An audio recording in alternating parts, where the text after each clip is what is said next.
अगर देखेंगे पिछले बार के जो पेपर हमारे यहाँ पे पास है तो इसके अंदर हमने देखा है कि पहले कैसा होता था। पहले जो एग्ज़ाम होती थी उसके अंदर सीधे सीधे सवाल थे, तो पहले जैसा था एक्सप्लेन स्पर्मेटोजेनेसिस, लेकिन 2 मार्क मिल जाते थे सीधा सीधा आंसर लेके। लेकिन अब ऐसा नहीं है, अब स्पर्मेटोजेनेसिस भी है, oogenesis भी है, दूसरे चैप्टर का प्लांट वाटर रिलेशन से कुछ चीज़ है। तो 2 मार्क के लिए ज़्यादा टॉपिक और ज़्यादा आपका कंसेप्ट क्लियर होना चाहिए।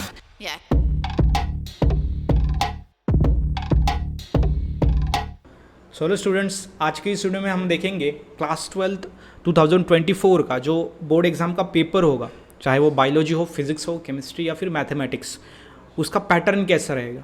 अगर आपने पैटर्न समझ लिया, हार्डनेस लेवल समझ ली, तो आप डेफिनेटली अच्छा स्कोर कर सकते हो। इसलिए वीडियो इंपॉर्टेंट है, आप लास्ट तक बिल्कुल इसे देखना, ठीक है। और अगर आप MST CET biology state board के लिए पेड बैचेस चाहते हो तो डिस्क्रिप्शन में ऐप की लिंक है, वहाँ से आप परचेस कर सकते हो। इस साल का जो पेपर है वो डेफिनेटली हार्ड होगा या फिर इजी होगा। अब अगर देखेंगे पिछले बार के जो पेपर हमारे यहाँ पे पास है तो इसके अंदर हमने देखा है कि पहले कैसा होता था। पहले जो एग्ज़ाम होती थी उसके अंदर सीधे सीधे सवाल थे, जैसे कि 2 मार्क का सवाल है तो एक्सप्लेन स्पर्मेटोजेनेसिस या फिर explain circular motion, what is circular motion, 1 mark का सवाल था।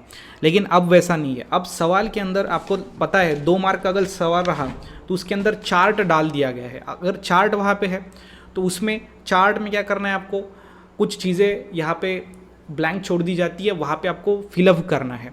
मतलब आपको समझ में आ रहा है कि 2 मार्क का सवाल, लेकिन उसमें 4 टॉपिक अब पूछे गए हैं।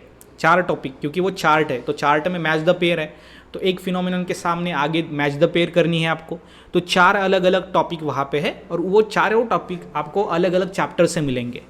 तो पहले जैसा था एक्सप्लेन स्पर्मेटोजेनेसिस, लेकिन 2 मार्क मिल जाते थे सीधा सीधा आंसर लेके। लेकिन अब ऐसा नहीं है, अब स्पर्मेटोजेनेसिस भी है, oogenesis भी है, दूसरे चैप्टर का प्लांट वाटर रिलेशन से कुछ चीज़ है। तो 2 मार्क के लिए ज़्यादा टॉपिक और ज़्यादा आपका कंसेप्ट क्लियर होना चाहिए।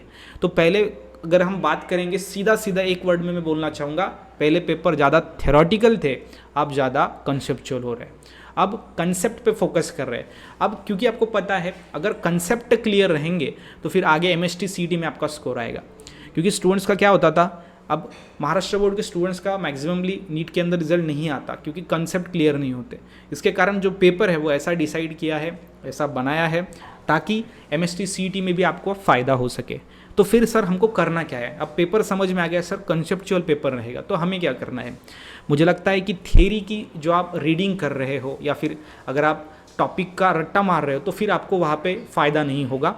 कंसेप्ट के ऊपर अगर सवाल आए तो आप उसको कैसे टैकल करोगे, ठीक है। तो कंसेप्ट के ऊपर सवाल आते हैं तो आप उसको टैकल नहीं कर पाओगे अगर आप सिर्फ रट्टा मारोगे। तो मुझे लगता है कि ज़्यादा से ज़्यादा टॉपिक को आपको समझना चाहिए, कंसेप्ट को समझना चाहिए।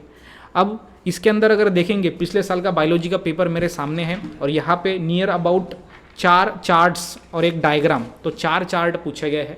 तो चार्ट किसके ऊपर आते हैं, जिसके अंदर कुछ ना कुछ इन्फॉर्मेशन है कि नहीं। जैसे डिसीज़ और उसके पॉजिटिव सिम्टम्स के ऊपर चार्ट था एक। उसके बाद अगर बात करेंगे तो डिसऑर्डर और उसके अंदर प्रोटीन्स कौन से यूज़ किए जाते हैं उसके अंदर था। तो इस तरीके से जिस टॉपिक पे चार्ट बनते हैं वो टॉपिक कर लो। बायोलॉजी में ऐसे टॉपिक बहुत सारे हैं, जैसे कि अगर हम देखेंगे तो चैप्टर 1 में ही आपका फर्टिलाइजेशन के बाद जो प्लांट होता है उसमें से जो एम्ब्रियो है तो कौन सा पार्ट आगे फ्रूट में कहाँ पे कन्वर्ट होता है, तो वहाँ पे एक चार्ट बना। तो इस तरीके से बायोलॉजी, फिजिक्स, केमिस्ट्री, इसके अंदर चार्ट कहाँ पे बन रहे हैं। बायोलॉजी में तो ज़्यादा से ज़्यादा चार्ट्स पूछे गए हैं पिछले साल भी, तो कंसेप्चुअल पेपर ज़्यादा हो रहा है। तो आपको थियरी करना है लेकिन कंसेप्ट के ऊपर ध्यान देना है ताकि घुमा फिरा के अगर सवाल आए तो आप उसको टैकल कर सकते हो। अब घुमा फिरा के सवाल कैसे आता है वो भी एक छोटा सा एग्जांपल मैं आपको देता हूँ। जैसे कि ब्लड क्लॉटिंग नाम का एक क्वेश्चन है, तो blood clotting right, explain blood clotting. तो ये सीधा सीधा सवाल है कि ब्लड क्लॉटिंग एक्सप्लेन करो। तो मैं बोलूँगा कि जैसे कोई अगर एक्सीडेंट हो गया तो कोई हमको इंजरी हो जाती है तो उससे ब्लड निकलता है, कुछ समय के बाद वहाँ पे ब्लड क्लॉट हो जाता है और जो बहना है ब्लड का वो रुक जाता है। तो ये हो गया ब्लड क्लॉटिंग।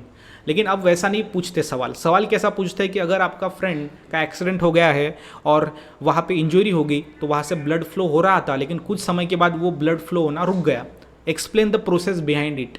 तो फिर वहाँ पे आपको वैसा घुमा फिरा के सवाल पूछेंगे। अब जिसने सिर्फ ऐसा ही रट्टा मारा है ब्लीडिंग, या फिर क्लॉट, ओके, ब्लड क्लॉटिंग। लेकिन जिसको पता है कंसेप्ट क्या होती है, ब्लड क्लॉटिंग क्या होती है, ये कब होती है, तो इस हिसाब से वो उस क्वेश्चन को टैकल कर पाएगा। समझ में आ रहा है? हाँ सर। तो घुमा फिरा के सवाल जो है वो ज़्यादा से ज़्यादा पूछे जाते हैं, ताकि जिसका पढ़ाई ज़्यादा है, जिसका कंसेप्ट क्लियर है, वही उसको सॉल्व कर सके। ज़्यादा से ज़्यादा मैक्सिमम मार्क्स उसी स्टूडेंट्स को मिले जिसका कंसेप्ट क्लियर है। समझ में आ रहा है? हाँ सर। तो इसीलिए अगर आप चीटिंग करके पूरा पेपर नहीं लिख सकते, चीटिंग अगर आप करोगे तो पेपर में आप देखते हो तो वो आंसर्स आपको नहीं मिलेंगे। जिसका लाइन टू लाइन रीडिंग है, जिसका ज़्यादा पढ़ाई है, उसको ही वो आंसर दिख सकते हैं अगर वो चीटिंग करेगा तो। नहीं तो ऐसे वैसे स्टूडेंट को तो वो दिखेगा ही नहीं कि ये कहाँ पे है, कैसा है। तो वो क्या करेगा, सिंपल में गलत आंसर लिख देगा। तो जिसका पढ़ाई नहीं है वो आउट ऑफ पेपर सॉल्व कर ही नहीं सकता। तो ऐसा पेपर डिज़ाइन किया गया है। ज़्यादा कंसेप्ट पूछे जाते हैं, डायग्राम बेस्ड सवाल भी यहाँ पे है। और शुरुआत में ही क्वेश्चन नंबर 2 में ही आपको 1 आंसर क्वेश्चन है। तो 1 आंसर क्वेश्चन आपको टोटल 8 है, 8 क्वेश्चन वहाँ पे है। तो वो आपको कंसेप्चुअल ज़्यादा है, ठीक है। जैसे कि अगर देखेंगे यहाँ पे सबसे पहला, which disease is cause by HPV।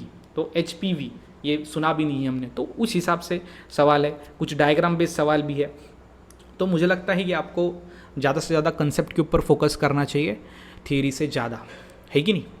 क्योंकि थियरी में जस्ट एक्सप्लेन करना है आपको। कंसेप्ट अगर अच्छे से ध्यान में है तो आप उसको एक्सप्लेन कर सकते हो। जस्ट बायोलॉजी के लैंग्वेज में आपको उसको एक्सप्लेन करना पड़ेगा, बायोलॉजी के, जैसे कि बोर्ड एग्जाम में कैसे लिखा जाता है उस हिसाब से। जैसे कि बोला explain the types of immunity, तो आप एक यहाँ पे लाइन लिख सकते हो, there are 2 types of immunity which are given below. तो ये जो लाइन होता है ये हो गया उस फॉर्मेट में आंसर्स को लिखना थियरी के, तो वो आपको करके जाना है। और मुझे लगता है कि अगर आप इस हिसाब से पढ़ाई करोगे तो ऐसा पेपर आएगा, कंसेप्चुअल होगा, तो आप डेफिनेटली उसके अंदर अच्छा स्कोर कर सकते हो।